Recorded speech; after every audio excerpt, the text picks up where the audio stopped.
এই জীবন আসলে কি?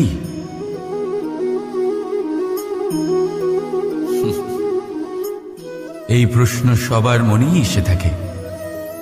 সবার মন এই প্রশ্নের জন্যই চিন্তিত থাকে। এই জীবন আসলে কি? এর উদ্দেশ্য আসলে কি? কি করা যেতে পারে এই জীবনে? এই জীবন কি কিছু পাওয়ার, নাকি এই জীবন কিছু হারাবার? এই জীবন কি আসলে সেটাই যেখানে আমাদের পরমাত্মার খোঁজ করা উচিত, নাকি আমাদের ধাবিত করা উচিত নিজেদের স্বপ্নের লক্ষ্যে? এই জীবন আসলে কি? এই জীবন আসলে অত্যন্ত সরল। এ হলো শান্ত জলের মতো, একটা আয়নার মতো। এই জীবন আসলে ঠিক যেন এক আয়নার মতো। আয়না কি করে? আপনাকে সেটাই দেখায় যা আপনি করে থাকেন। আপনি হাসি মুখে আয়নার দিকে তাকান, আয়না আপনাকে আপনারই মুখ দেখাবে সেই হাসি সমেত। আপনি রেগে গিয়ে আয়নার দিকে তাকান, আয়না আপনাকে সেটাই দেখাবে। আপনি প্রসন্নভাবে হেসে আয়নার দিকে তাকালে আয়না আপনাকে সেটাই দেখাবে। এটাই হলো জীবন, একটা আয়নার মতো। আপনি এটা ভাববেন না যে এই জীবন আপনাকে কি দিয়েছে, বরং এটা ভেবে দেখুন যে আপনি এই জীবনকে কি প্রদান করেছেন। যদি আপনি এই জীবনকে সুখ প্রদান করেন, আনন্দ দিতে পারেন, ভালোবাসা দিতে পারেন, তাহলে এই জীবনও আপনাকে সুখ, আনন্দ আর ভালোবাসাই দেবে। তাহলে আসুন এই সুখ, আনন্দ আর ভালোবাসা দিয়ে বলুন, রাধা রাধা।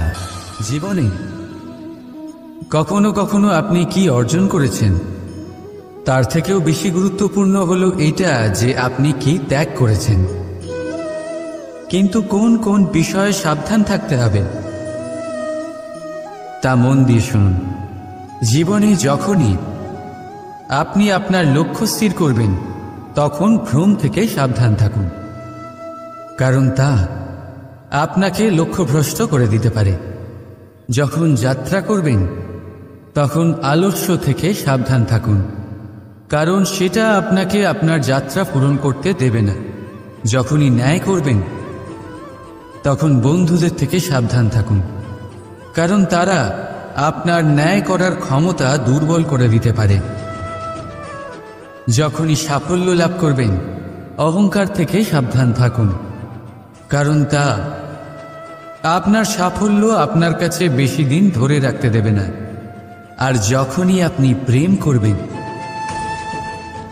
নিজের থেকে সাবধান থাকুন, কারণ আমি আপনাকে কখনো আমরা হতে দেবে না। রাধা রাধা। সাপ, এই শব্দটা শুনলেই মনের মধ্যে এক ধারণা তৈরি হয়। বিষে ভরা, ফোঁস আওয়াজ করা এক ভয়ানক জীব। যদি এই সাপ কারোর বাড়িতে ঢুকে পড়ে, কোলাহল সৃষ্টি হয়ে যায়, লোকে সুরক্ষিত স্থান খুঁজতে থাকে, ভিড় জমা হয়ে যায় সেই সাপের প্রাণ নেওয়ার জন্য। কিন্তু যদি এই সাপ কোনো মন্দিরে দেখতে পাওয়া যায়, তাহলে কি হবে? লোকে সেই সাপের সামনে নিজের মাথা নত করবেন, প্রার্থনা করবেন, হাত জোড় করবেন, দুধ খাওয়াবেন, তাকে শিবের আশীর্বাদ মনে করবেন। তাহলে এই বিষয়ে আপনার মতামত কি? ভাবুন, মানুষগুলো সেই একই ছিল, সাপও সেই একই। তাহলে পরিস্থিতিতে এত তফাৎ কেন? কোথাও সেই সাপের প্রাণ নেওয়া হচ্ছে, আবার কোথাও সেই সাপকে পুজো করা হচ্ছে। তফাতের কারণ হল সংস্পর্শ আর স্থান। যখন সেই সাপ শিবের সংস্পর্শে ছিল, মন্দিরের পবিত্র আবহাওয়াতে ছিল, তখন সে দেবতুল্য হয়ে উঠেছিল, নয়তো সে আমাদের কাছে শত্রুই ছিল, তাই না? তাই নিজের জীবনে সংস্পর্শ আর স্থানের চয়ন খুব ভেবেচিন্তে করুন, কারণ এই সংসার আপনার ব্যক্তিত্বের আন্দাজ আপনার সংস্পর্শ থেকেই করবে। আর হ্যাঁ, এখানে বিষয় ধনী বা গরিবের নয়, এখানে বিষয় হল সংস্কারী আর সদাচারীর সঙ্গে। সদাচারীর সঙ্গ সবসময় সম্মানের কারণ হয়। রাধা রাধা। আপনি কখনো কোনো স্বর্ণকারকে দেখেছেন? সোনা তারই, গয়না বানানোর শিল্প তারই, তাও ও বারবার সোনাকে গরম করে, হাতুড়ি নিয়ে বারবার তার উপরে প্রহার করে। কিসের জন্য? যাতে সে সেই স্বর্ণকে কুন্দন বানাতে পারে, প্রত্যেক আঘাতের সাথে তার মধ্যে থেকে খাদ বের করতে পারে। একজন বিবেকশীল ব্যক্তিরও এটা করা উচিত, যাতে এই সংসার আপনাকে আঘাত করার আগে আপনি নিজের মধ্যে থাকা দোষগুলো বহিষ্কার করে দিন। হয়তো একটু কষ্ট হতে পারে, কিন্তু এই অবশ্যই করুন। যদি আপনি কুন্দন হতে চান, তাহলে নিজেকে নিজের স্বর্ণকার অবশ্যই হতে হবে। রাধা রাধা।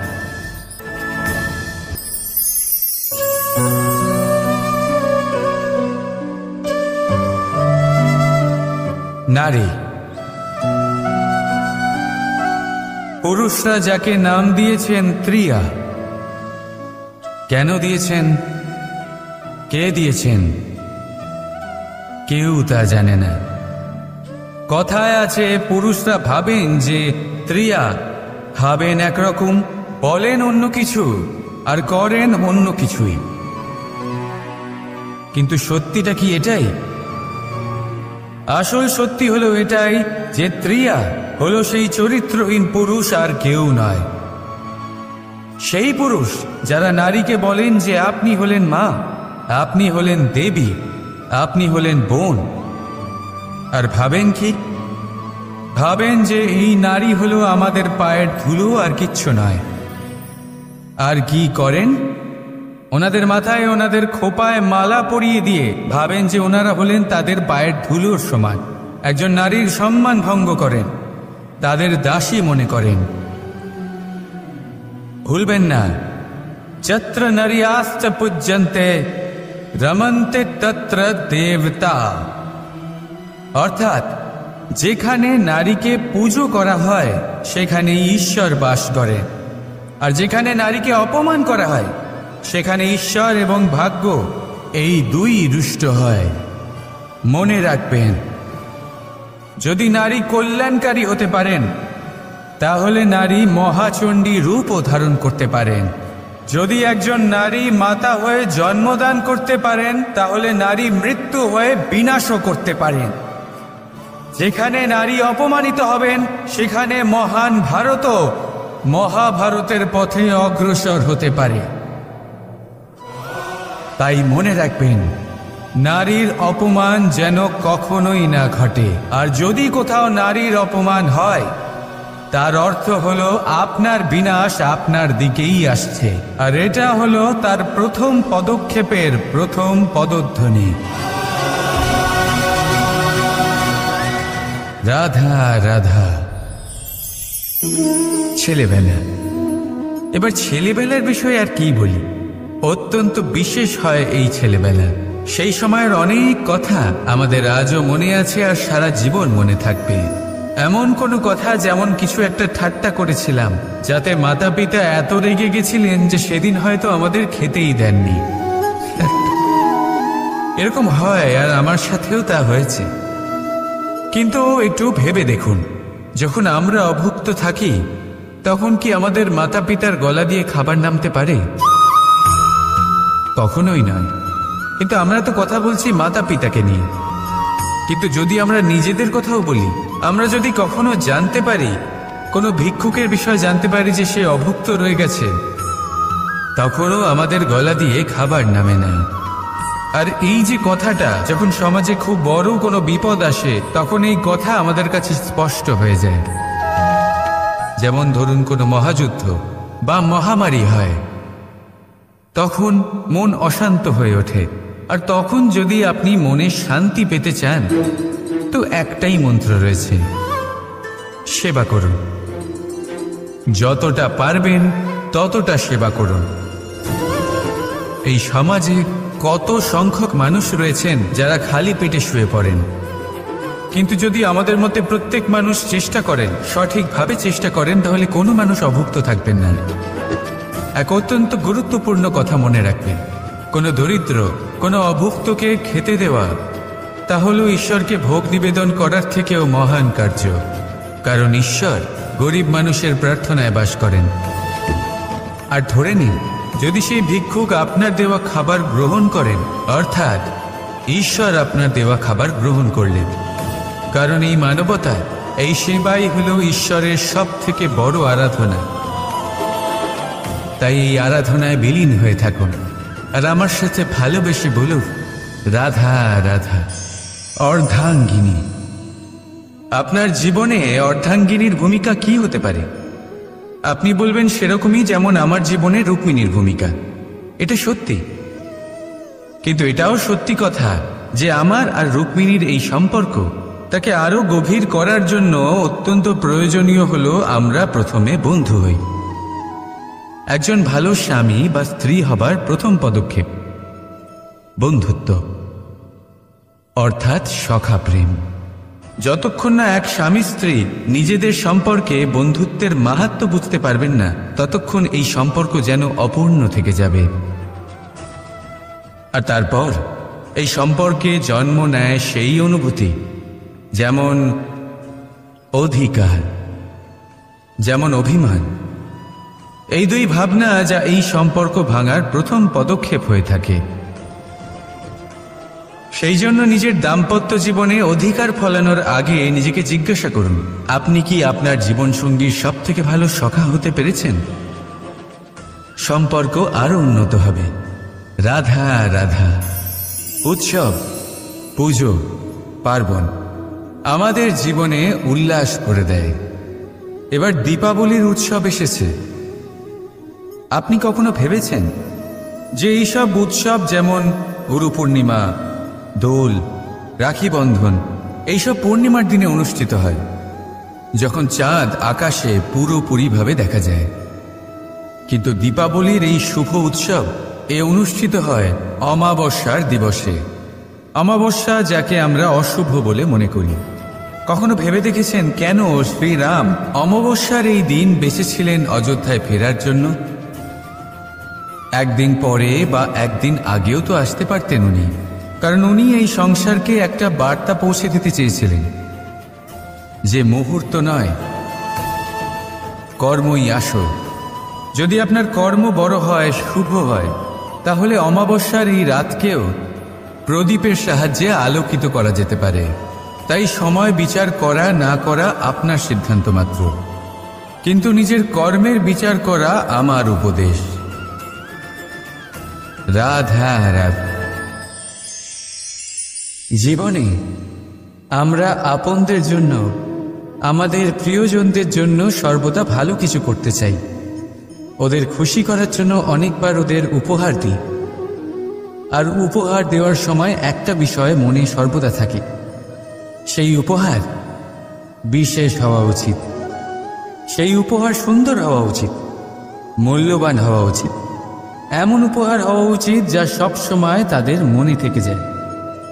কিছু মানুষ বেছে নেন ভালো বস্ত্র, আবার কিছু মানুষ বেছে নেন দামি অলংকার।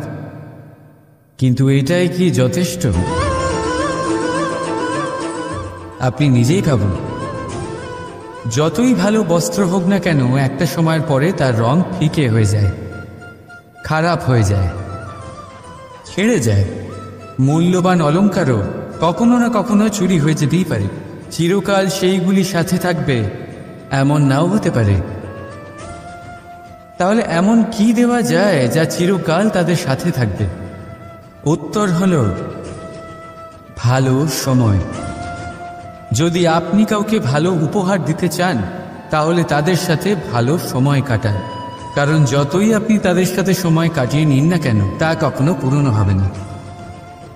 এটা সর্বদা মনে জীবিত থাকবে। আর সেই আনন্দের মুহূর্তগুলি কেউ তাদের থেকে না কেড়ে নিতে পারবে আর না চুরি করতে পারবে। তাই আনন্দের সাথে সময় কাটান আর ভালোবেসে বলুন, রাধা রাধা। এই সংসারে জ্ঞানী কে? সেই ব্যক্তি যিনি বেদের অর্থ বোঝেন, নাকি তিনি যিনি জন্ম এবং মৃত্যুর রহস্যের সমাধান করেছেন, নাকি তিনি যিনি 64 কলায় নিপুণ? না, এই সংসারে জ্ঞানী তিনি যিনি কেবলমাত্র একটা পার্থক্য বোঝেন, পার্থক্য মেনে নেওয়া আর দৃঢ় হওয়ার মধ্যে। শব্দগুলি অত্যন্ত সরল, কিন্তু যদি মন দিয়ে ভেবে দেখেন তাহলে এর অর্থ অত্যন্ত গুরুত্বপূর্ণ। বুঝিয়ে বলছি আপনাকে, যদি মেনে নেন তাহলে হার, কিন্তু যদি দৃঢ় হন তাহলে জিত। যদি মেনে নেন তাহলে কেউ আপন, কিন্তু আপনি দৃঢ় হলে সে আপনার শত্রু। মেনে নিলে ভগবান আছেন, আর দৃঢ় হলে তা শুধুমাত্রই এক পাথর। শুধু এই পার্থক্যগুলি বুঝে নিন, সংসারের সমস্ত কিছুই আপনার কাছে পরিষ্কার হয়ে যাবে।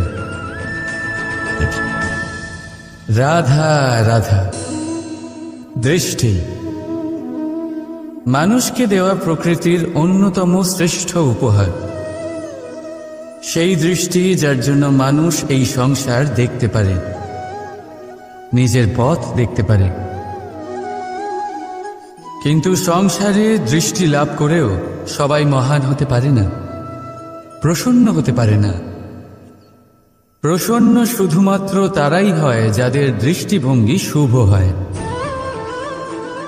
এবারে যারা গোলাপে শুধুমাত্র কাঁটা খুঁজে পায়, তাদের হাত অবশ্যই সেই কাঁটা দ্বারা আঘাতপ্রাপ্ত হয়, কারণ তাদের দৃষ্টি শুধুমাত্র কাঁটা অবধি সীমিত থাকে। কিন্তু সুগন্ধ প্রস্তুতকারক পাপড়ি অবশ্যই খুঁজে বার করেন। কেন? একটু ভেবে দেখুন। যারা অন্ধকারে আলো পেতে চান, তাদের কাছে প্রদীপ ও সূর্যের মতো মনে হয়। কিন্তু যারা খুঁত বার করতে চান, তারা সেই প্রদীপের নিচে অন্ধকারই খুঁজে পান। যারা ভালোবাসা পেতে চান, তারা অচেনা মানুষের মধ্যেও স্নেহ খুঁজে পান। নয়তো কাউকে পেয়েও তাদের না চিনতে পারা মানুষের অভাব নেই। দৃষ্টি আমাদের দেখায়, কিন্তু দৃষ্টিভঙ্গি আমাদের সেটা দেখায় যা আমরা দেখতে চাই। যেমন আপনার ভাবনা হবে, সেটাই সত্যি হয়ে আপনার সামনে আসবে। তাই আপনার ভাবনাগুলিকে শুভ করুন আর ভালোবেসে বলুন, রাধা রাধা। আমার সামনে রয়েছে গরুর দুধ, যা 2 দিন পর্যন্ত ভালো থাকে। যদি এই দুধ গরম করে জমানো হয়, তাহলে তৈরি হয় দই, যা 3-4 দিন অবধি ভালো থাকে। যদি এই দইকে মন্থন করেন, তৈরি হবে মাখন, যা অনেক সপ্তাহ ভালো থাকে। আর যদি এই মাখন ফোটানো হয়, তাহলে তৈরি হয় ঘি, যা বহু বছর ভালো থাকে। মানেটা বুঝলেন? তাপ আর মন্থন। জীবনে যত পরীক্ষায় উত্তীর্ণ হতে পারবেন, যত কষ্টের তাপ সহ্য করতে পারবেন, যত মন্থনের বাধা পেরোতে পারবেন, ততই যশ, শক্তি আর সামর্থ্য বাড়তে থাকবে। তাই কর্ম করুন, কঠিন বাধার সম্মুখীন হন, আর মন্থন করে মন শুদ্ধ রাখুন। মন প্রসন্ন হয়ে বলবে, রাধা রাধা।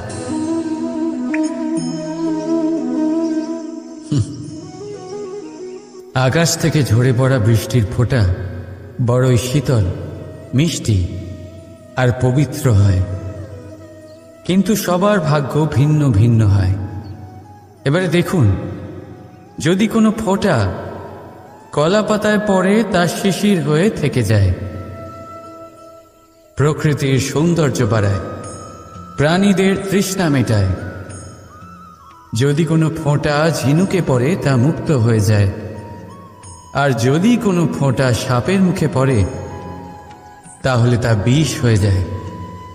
এখানে সবার উৎপত্তি একই, কিন্তু গুণ ভিন্ন ভিন্ন হয়। কেন? কি কারণ এটার? কারণ হলো সংস্পর্শ। সংস্পর্শ বড়ই প্রভাবশালী হয়। চাইলে সে আপনার উত্তরণ ঘটাতে পারে, আবার চাইলে আপনার পতনও ঘটাতে পারে। এবার বৃষ্টির ফোঁটা এটা চয়ন করতে পারে না যে তার সংস্পর্শ কি হবে, তার ভাগ্য কি হবে। কিন্তু আমরা তো মানুষ,